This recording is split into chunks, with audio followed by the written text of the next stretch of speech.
Good afternoon, everybody, and welcome to this week's weekly macroeconomics session for Friday, the 14th of August 2015. Jeff and David with you again this week in what has been a pretty torrid week on the Australian market in particular. A lot of volatility overseas as well. So let's duck in and find out a little bit about the week that was and what's coming ahead. But first of all, as a disclaimer, the content of this presentation or any other Elite Traders Club material, remember, does not constitute a recommendation, nor does it take into account your investment objectives, your financial situation, nor your particular needs. So please, before making an investing decision based on the general advice that Jeff and I have for you today, please consider whether it is appropriate in the light of your financial circumstances. You can read the rest of the disclaimer at the end of the video, or you can pause it now to read herein. Just a reminder, the Academy coming up at the end of August. Again, you should have received lots of information about the topics, the guest presenters along the way. Certainly going to be I'm actually quite excited about this, Jeff, in terms of content compared to previous years. A lot of extra material, a lot of new material. We've made some changes along the way, particularly with the Elite Traders Club in the way that we enter trades, manage trades in particular, which really has proven to be certainly very beneficial along the way. And I think the feedback from clients has been really positive. We've got some very nice emails of late in the last couple of weeks. So thank you very much for those of you who have provided that feedback. It certainly is appreciated, and we'll continue to work very hard for all of our members. And certainly, Jeff, at the Academy. Yeah, so, and as well from me, I'm quite excited. In previous academies, I've just had a bit of a cameo, a session or so, and this year, obviously, a bigger role, more than half a dozen sessions from myself with some new material that I've never presented to clients before, which is always exciting. So plenty of sessions, plenty of choice of what you'd like to see as well. Yeah, so it's a really good program. Yeah, absolutely. All right, so again, our lady in the bikini, very nice lady. I'm sure she'll be there when we get there. And of course, bring your golf clubs if you choose to fancy what do you call it? A good walk spoiled? Yes. Is that the definition of golf? I agree with that one, but some people do enjoy it. All right, the week in review, Jeff. Obviously, this week you would have had to have your head in the sand not to hear about what was going on in China throughout the course of this particular week. The previous week, we had the information from ANZ, and that certainly sent ripples through the market. And this week we had China. Is something going to happen next week? We're not too sure. Again, it's all about risk management and just making sure that you're on top of things, but again, not panicking. We've got a sound strategy that's been proven to assist in managing your trades, etc. From a technical point of view. Jeff, the week in review there, information out of Australia, US, the Eurozone and China. What's been the important information this last week? Yeah, so you've mentioned a couple of the main. There's probably been three main themes this week for local investors. Number one, you said last week ANZ kicked things off. That continued to play out, and then CBA also had their results and a massive raising, which I forecast last week as well. Yep. At least to my members, and I think possibly to the wider group. So the banking sector's been weighing down the index. Yep. Number two, China devalued their currency. So a bit of background on this, but generally the Chinese currency has been pegged to the US dollar. Yep. So it's connected. When the US dollar goes up, the Chinese yuan goes up, and the same on the downside as well. Is there a certain level that they can devalue it from? Because earlier in the year, a lot of clients might know that the euro was pegged. The Swissy was pegged to the euro, and when they unpegged that, there was a massive gap in the market. But we haven't seen the same with the yuan and the US. Yeah, so what's happened is they effectively have bands. Right. So they have, here's the peg, and the next day it can move within a certain amount up or down. So there's limits around it. Sure. So they can let it run free, so to speak, but Yep. within reason. Okay. So but the peg basically has been untouched for a number of months. Mm-hmm. What's interesting is we've all heard about China's economy slowing down, and we all know, so in theory, when your economy is slowing down, your dollar goes down, like what's happening in Australia. Yep. the US dollar's gone gangbusters.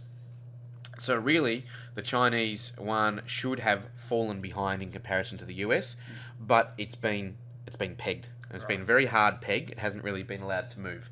So what the Chinese have done this week, they surprised the market. In theory, they're doing a free market move by saying, well, we are a bit weak. We should let our currency go where it needs to go on its own. So they've opened it up and let the bid and offers, let all the demand and supply determine where it should go, and it fell. And they did this 2 days in a row. And the third day a little bit again as well. So, in a sense, it's a bit of manipulation from the Chinese, wanting to weaken their currency and then obviously make Chinese exports cheaper for everybody else to try and get things going again. Yep. But the way, and I agree that is true, but at least the way they've done it is not necessarily just going, here's where we want our currency to be. They're actually moving from a peg, which is kind of not a very efficient way of doing it, Yep. to more of a floating method. So they're doing the right thing, Yep. in my opinion, but they're doing the right thing because it's helping them. Sure. So do you think it's coincidental with the timing that China is looking to effectively reduce rates or its power of the yuan against the US at a very similar time to which Janet Yellen is thinking about raising rates in the US? Is that coincidental, or is it a fact that it just happened because it did, or is what's your background on it? Do you have an opinion? Or? Yeah, I would say that it's probably done on the back of really strong, a lot of US dollar strength in the last 12 months. Yep. And as a reaction to that, effectively, the Chinese yuan has rallied along with it because of that peg. Yep. And so because of the move, the expectation that rates are going to go up in the US and some economic growth in the US dollar's gone up. Because of that, the Chinese said, that's enough. We're sick of coming along from the ride. We want to bring our currency back down. Yep. Okay. So those are the two things. So it's the banking sector, the Chinese yuan, and then also we've had reporting season in Australia, which generally hasn't been too great. Yep. CBA, Telstra, Computershare have been three large disappointing stocks. There've been some good ones as well, but not great news. In terms of the economic news we've had, we'll just quickly go through those. So business confidence took a hit. That had been really good for a couple of months, so that's a bit disappointing to see that fall back. Yep. Consumer sentiment the other way around has been really weak for a few months, and previously had talked about the effective interest rate cuts sort of coming through. We had seen previously sort of retail sales and those sorts of things a little bit weak in light of that, and consumer sentiment maybe not being quite as high.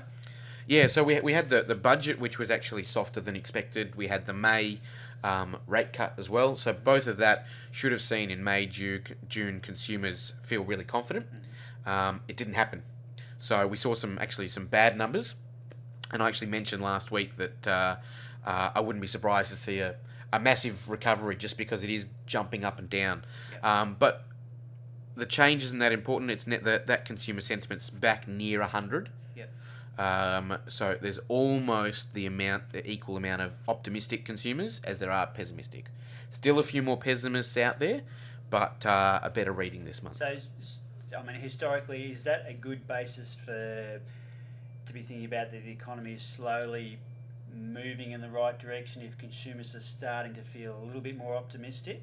Yeah, so look, definitely it's a piece of the puzzle. The business confidence and consumer sentiment are each very important platforms for the economy to stabilise and then recover. So the consumers are still a little bit below par, but certainly a big jump this month, and businesses have been pretty good in recent months. Over in the US, we had core retail sales which came in as expected, and we've got some PPI data out tonight. In Europe, interesting one, so there's the ZEW survey about European economic sentiment. I actually don't pay as much attention to that. Was a good one. Don't pay as much attention to that one. The German one is the one I pay attention to, and I predicted last week. I said last 6 months it's been on a strong slide. Probably expect to see that again, and that's happened again. Yep. Chinese inflation data was basically in line. Disappointingly, industrial production. So pretty much every Chinese indicator has shown that the Chinese economy has just continued to slowly slow down for the last 5 years. Industrial production had ticked higher. So we'd seen a spot of good news. A blip. Yep. The very green shoots, so to speak, or red shoots, depending on how you want to look at it. Not bamboo shoots. Yes, no, the bamboo shoots a little bit of hope out of China, and then this reading has just sort of smacked that down again. So normal programming resumed there. So, yes, generally speaking, not a lot of positive news out of China. In previous webinars that we've had, Jeff, that we've talked about, Chinese growth, etc., and industrial production as being like a measure of that growth, and that you can't expect any entity to keep growing at 10-12% a year, because it means your economy is going to double every 5-6 years, and that's really not going to happen, is it? No, I mean, certainly particularly an emerging economy can go through that kind of boom for 5, 10, sometimes 15 years, but it's not sustainable in the long term. Yeah. Okay. All right. Well, let's go and have a little bit of a look at the markets this week, and particularly our Australian market. You can see that it really has struggled. And again, when we first started running these joint sessions, Jeff, we were talking about a really nice start to the year, and over the last several weeks that we've run the macroeconomic session, we've seen this steady downtrend. We did get a bit of a kick to the upside, but recently, obviously the impact of ANZ, the other banks, our index being heavily dominated by financial. About 48% of the index is financial. So there you go. So in terms of a benchmark index, I mean, if you're outside of those particular markets, then quite possibly, some of your stocks may well be holding up reasonably well, and that's the whole element of relative strength. Certainly today, last time I had a look at the market, Jeff, I think we were still underwater before. Yeah, last time I looked, we were down by about 25 points, or a little bit under half a percent. It looks like we're going to be closing down towards the sort of 53, 60 sort of level, so a little bit lower than what we were yesterday. Again, we keep talking about this 60 level on the stochastic, that once we get down to this particular level, look, anything can happen. Certainly it's a matter of just being vigilant, monitoring your stocks in the way that you've been taught to, particularly over the last 3 or 4 months. But certainly at these sorts of levels, you really don't want to be adding anything to your portfolio until we start to get back, certainly above the sort of 50, 60 level, when we get into a much lower risk type of regime. That's the Australian market. If we go through and have a quick look at what's happening in the US, again, continually, amazingly, we are still going sideways in this big, drawn-out, elongated pattern. Again, we've had a number of market risk changes along the way. We did have a good night 2 nights ago. We had this big pin bar, which is a very strong sort of candle. Last week, the follow-through, it would have been nice to see a white candle, i.e. close higher than where it opened. A little bit of indecision there. But at this point, whilst we have gone sideways, interesting to note that our stochastic just recently has really started to move more towards the downward side. And again, remembering, once we get down to the 60 level, the propensity for the market to slip away does increase. But again, if you've got relatively strong stocks, certainly I know I follow a lot of stocks in the US, it's to my amazement that there's quite a number that are still going up, and not just tickling up, but really moving up as well. So certainly, with some earnings and things like that, that's been positive. But certainly anything that has had earnings that have perhaps been a little bit weak being punished along the way. So that's basically the US market, broadly sideways. Again, we really need to see the time I'd start to be thinking about whether this market is really going to roll over is if we get a close below these levels down here. We've seen that we've certainly got some demand down at these levels. Again, I'm not forecasting anything, but we know at this particular point in time, if you've got stocks and as I said, they're holding up well, then continue to manage them in the appropriate way, and they'll reward you if they've got relative strength, and particularly if this market turns around then I think they'll be the first ones that really start to move up. Just a quick look at a couple of holdings that we've got in the Elite Funds Maximizer at the moment. We've got the QQQ, which is the NASDAQ Tech 100. At this point in time, Jeff, a little bit underwater for this time of the month. We've still got a couple of weeks to go, so still a fair way to go for the current month. Remembering that it is a longer term strategy that we have as part of the ETF Maximizer, the Elite Funds Maximizer rather. So holding itself up pretty well there. The other one that's in the I think that one's down about 1.5%. About 1.5% for the month. Okay. And the Australian market? Almost 5%. Wow. Yeah.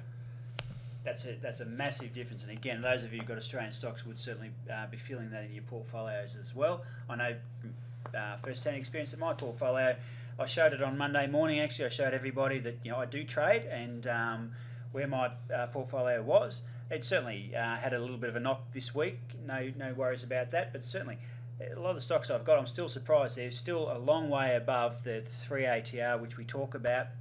It's been the cutout point before exiting your trades. XHB here, Jeff, the home builders.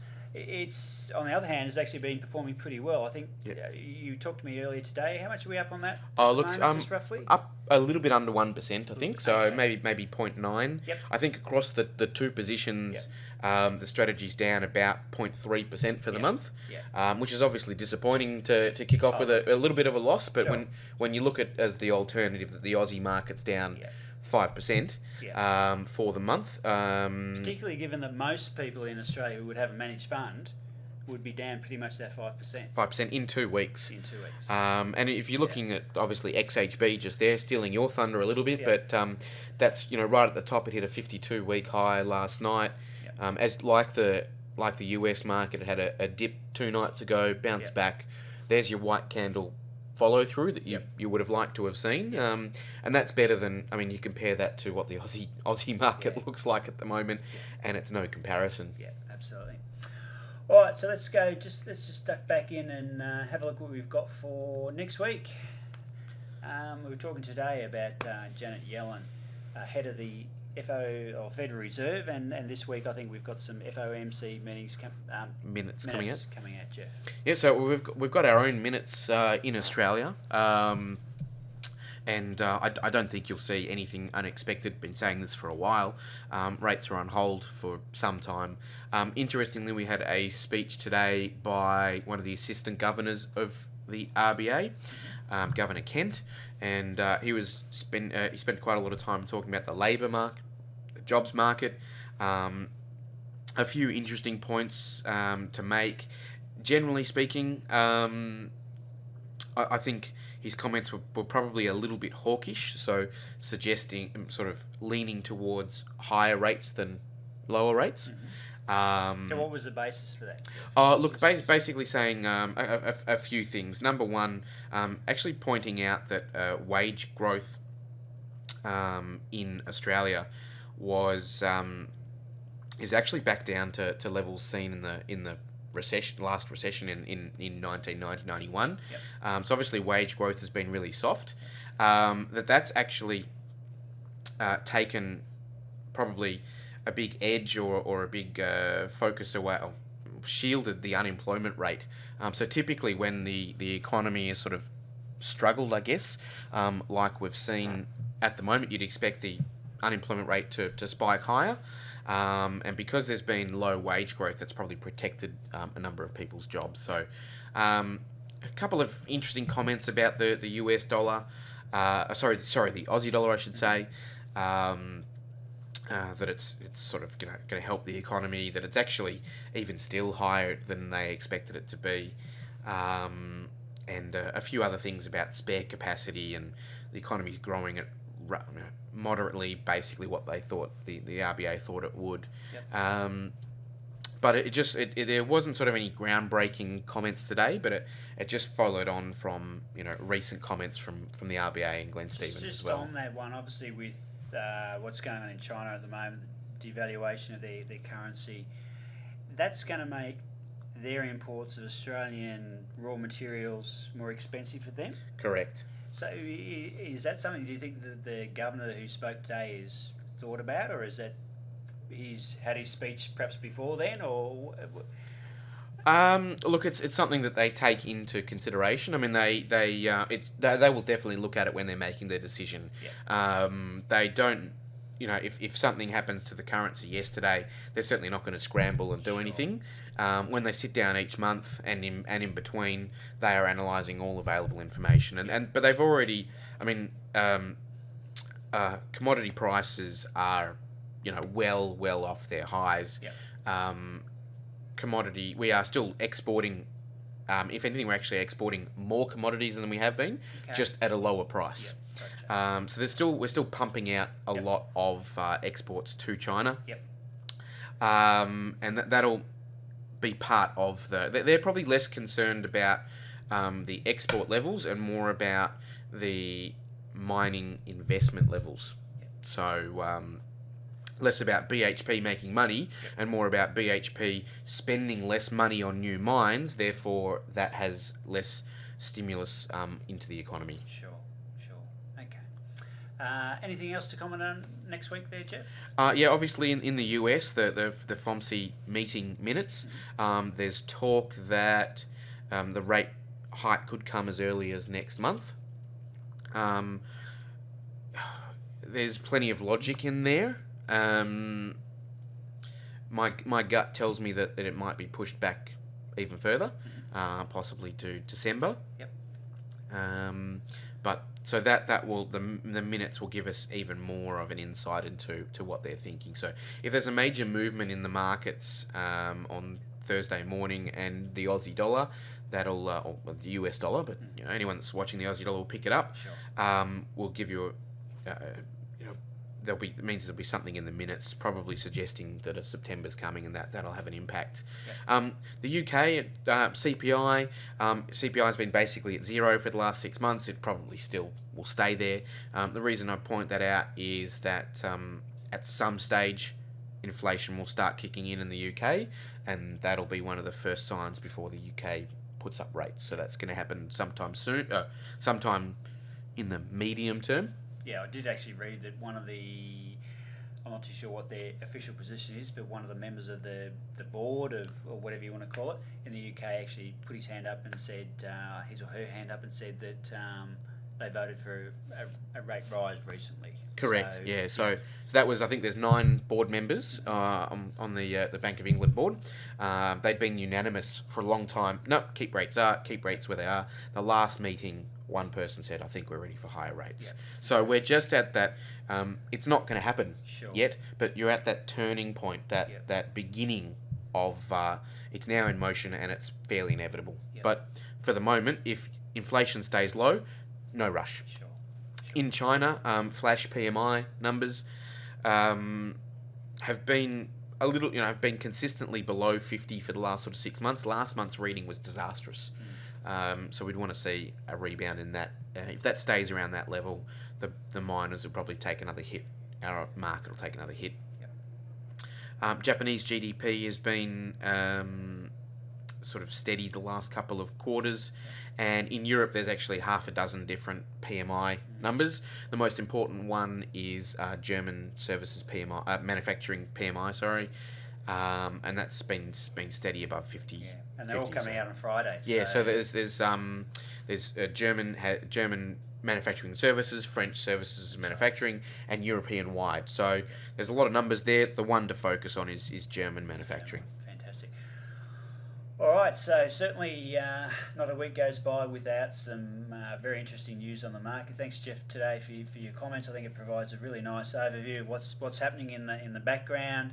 Certainly, you hear lots of things on the news about China and what's going on in the US, not to mention what's happening in our local markets as well. So, again, it's interesting to hear the news from a technical point of view. You've got your strategy, you know how to manage it, so you've just got to, the hardest part about that is just sticking to your guns and doing what you need to do. The market will do whatever it is going to do. Speaking of which, the market is always going to be there, and it'll be there certainly on Monday morning at 9 a.m. So that's when I will be catching you all up there again, on those of you who are on the Elite Traders Club, for our weekly analysis session. And I'll have a bonus session next week dedicated to reporting season as well. Fantastic. So. Okay, so a lot of reporting going on in the Australian market at this point in time.